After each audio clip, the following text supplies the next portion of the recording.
everybody. Here at Cloud Imperium Games, we're going to take an inside look at with artist Chris Smith on the 300i. I know a lot of you out there have been wondering what's going on with the ship, and so we thought we'd take a look. So what do we got here, man? Well, this is the concept drawing for the 300i, made by Massive Black by Kemp Rimillard? Kim Rimillard. Rimillard, yeah. And, well, yeah, this is how it starts, pretty much. So take us to the thing, right? You start with the approved image of a concept, and then you go from there. How do you take what's on paper that's been approved that Chris has looked at and said, yeah, man, this is the way we want it to look, and then how do you get from that to the finished product? Take us through the steps. All right, so yeah, it gets approved by Chris Roberts through the concept stations. It's either a 2D concept or a 3D concept. In this case, it was a 3D model already. And then, so basically, I'll start out with a simple block out. So this is we're going to the original. This is the original model you get from. So this Massive is the Black. actual concept model I got. Okay. And you can see there's a lot of problems with it. It was mainly, it wasn't modeled like this. It was just messed up from the exporter. Right. But basically, yeah. It seems I mean, polygonally, it seems like it's got just a few, and we're going for a real high depth look. Yeah, it's very low res, very simple and block out type. And so what I do is I basically go in and retopologize it and rebuild it with a cleaner mesh. Topologize. Yes. I topologize. I'm a topologist. Yeah, you're a topologist. So you're going in there, cleaning it all up, making it look rounder, sleeker. Well, first I actually make the mesh so it's smooth and it makes sense. You have to build things a certain way to make it work correctly and to make it clean, just basically clean.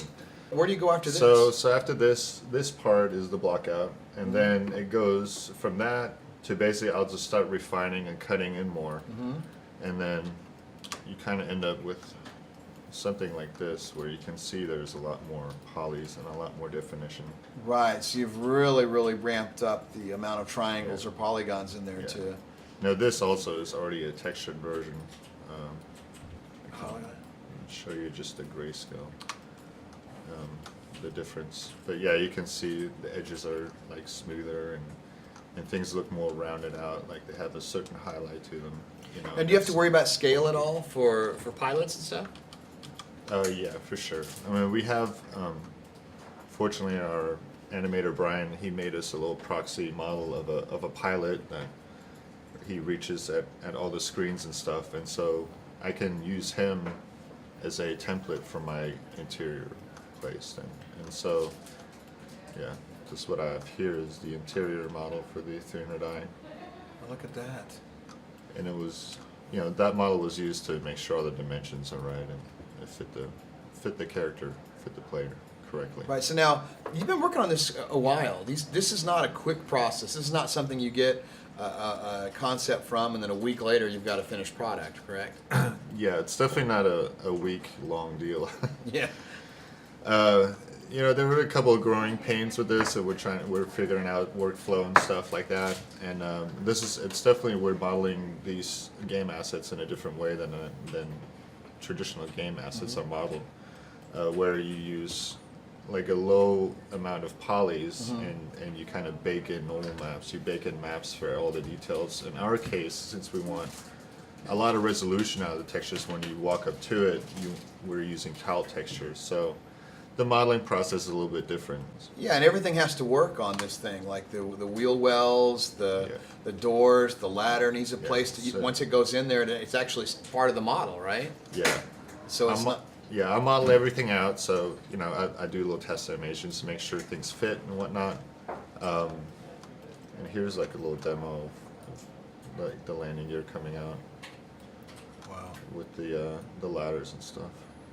Cool. And we'll take a look at that with Brian here in a little bit too, so we Yeah. can show exactly how that all happens. Because I mean, sometimes when you model stuff, if you don't have the collisions on right, it'll just pop through the floorboard or something. You need to find a place to fit all that. Yeah, it was a little back and forth between Brian and me, for sure. Some things will always pop in and some issues will come up, but we'll get those worked out. So this is a pretty sexy ship. So you've got you're going to have some customizable parts. So can you show a little bit about some of the stuff and how you customize or how you plan for that? So initially, when we modeled the 300i, the plans for the engine and stuff came a little bit later.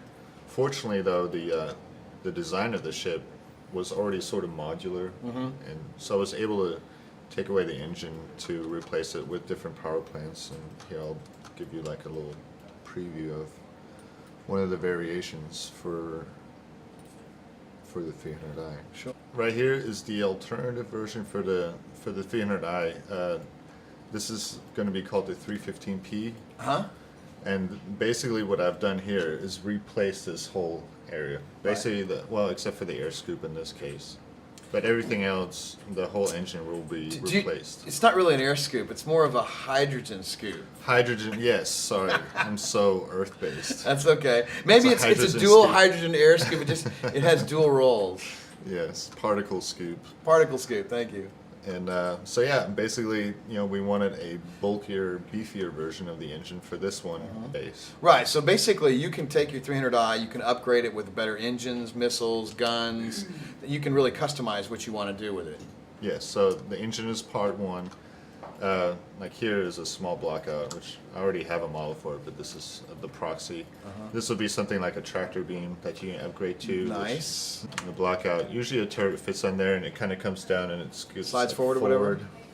Very cool. In this case, anything that you attach to the thing will so you have a hard point. action. You have a hard point right there, and we design things that can be attached to that hard point, either be guns, radars, turrets, things, whatever you can do to your ship. That's one of the places you can attach it. While we're here, I'll show you some in-game shots. Oh, that's cool. Now this is actually in-game, right? So yeah, this is exported into the CryEngine with its lighting and everything, and it's got lights added, so it looks in the materials, the shininess is added to it, so it definitely gives a little bit more zing. And again, yeah, hard points. So here's like a laser cannon that will be interchangeable. Here are the missiles that will be. On some versions, they won't be there. On some versions, yeah, it's up to the person, whatever they put on their ship. And then later on, they can always add them. Can we get into there? Yeah, we can take a look. So you kind of walk in. It's got a little leather on the sides there. It's a little bit plush, yes. We kind of wanting to mimic the nice like Mercedes-ish, BMW-ish Beautiful look. looking. Look at that. With some leather, yeah. It's got the little cigar lounge feel Your to cigar lounge in the 300i. and then you walk up to it. Yeah, that's basically how you walk up to your cockpit. It's through the ladder. Right. And then through the little hallway and to your seat. Very nice. And here's your command center. Command console? Yes. See, it Wow. looks a lot better in here than it does in Max. Yeah, it does. Actually, the CryEngine, and this, folks, is why we've chosen the CryEngine. You can see the detail there and how pretty it is. And this already has like a little bit of a lighting pass on the inside with some new lighting, and how the ship would look in the game. All right, man. Once you're going around flying with it.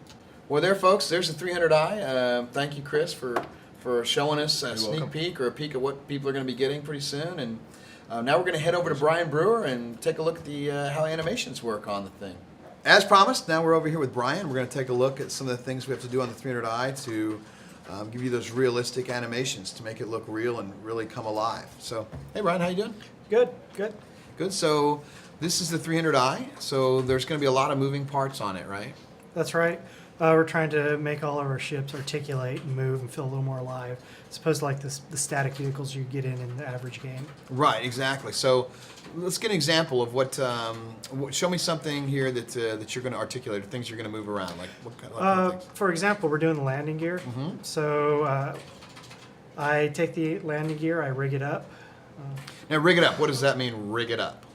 Okay, so what I do is in the case of the landing gear, it's a skinned mesh. So I create a skeleton. I take that skeleton, I put constraints on that skeleton, and then I animate the skeleton. And that allows all the pistons, the hydraulics, everything that's articulates to move properly. Show them moving. You can see, and look at that. You can see actually the pistons coming down. Like boom, it goes a little further down. So all that stuff, it's a skeleton. And that's the same process you use for character animation, correct? That's correct. And because this is a vehicle, we have two different types of animation that we use. We have skeletal animation on a skinned object, such as the landing gear. Then we have animated geometry, such as the doors, on this for the landing gear. So the landing gear doors are actually animated geometry that I went in, I broke apart, I created pivots, and animated all these parts individually in order to work proper in the CryEngine. Well, this is the kind of level of detail they can expect out of all of our ships. Yeah, I want a high level of accuracy in animation. I'll give you another example on this Sure. door. So on this door, we have like this handle here, and if I scrub over to that animation, you can see that the handle actually starts to spin. Right, I see that right there. Yeah, that's really cool. And then the door lifts up and out of the way. Let me back up. Now let's here back you up and can- get a good look at that door. So here's the And this door. is one of the things Chris wants in all of his games, right? Is this level of realism. Look at that. So this is a little more complex. It is several pieces that have been broken apart, fixed, parented, put together, and animated. When you actually do get inside your ship, Right. Which will be in the hangar. which will be in the hangar, and you push the open door button, and you get to see the move up and articulate. Just like real life. So you're on your own Lamborghini slash, gull wing doors on the 300i. Yeah. So and that's just a small piece. I mean, there's lots of things like we have a hatch here on the top that articulates. It'll open up an airlock. So if you want to couple with a larger ship, Right. and get inside of it out in space, you should be able to dock.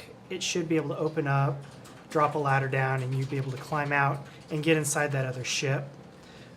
We have, when you go planet side, we have flaps. It's a very small animation. It's just a slider that's created and will get played programmatically in code depending on what the player inputs.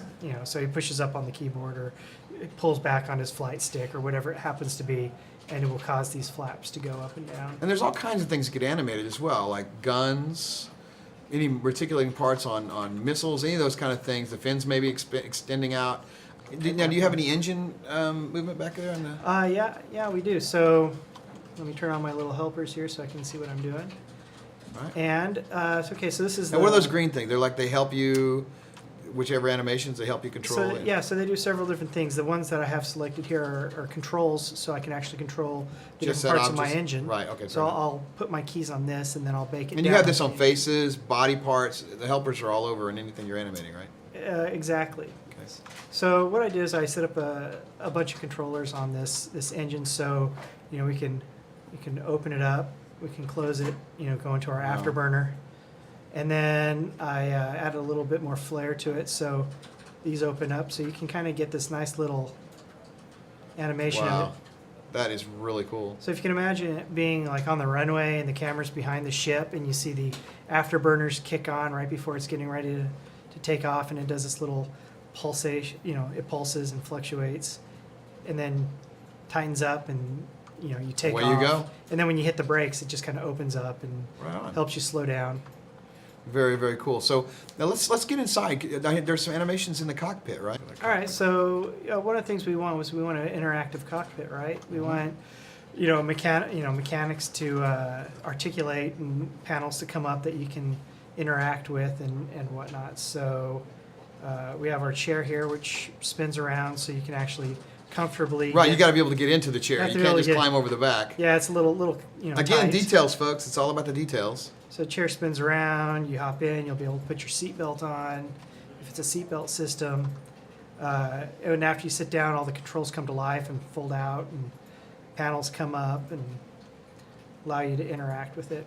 And the way we set these animations up for this is we have kind of two animations. We have a deploy and a retract kind of an animation. So, you sit down and all the panels come out like so, and then we say freeze on that frame in engine. So that's kind of like the Yeah. wait state or the. Yeah, so now it's in an interactive state for your character, and they can punch buttons and whatever it happens to be. And then when you decide, all right, I'm going to get up out of my seat, it will play the retract, and it will pull all the controls back and let you out of your seat. Very, very cool.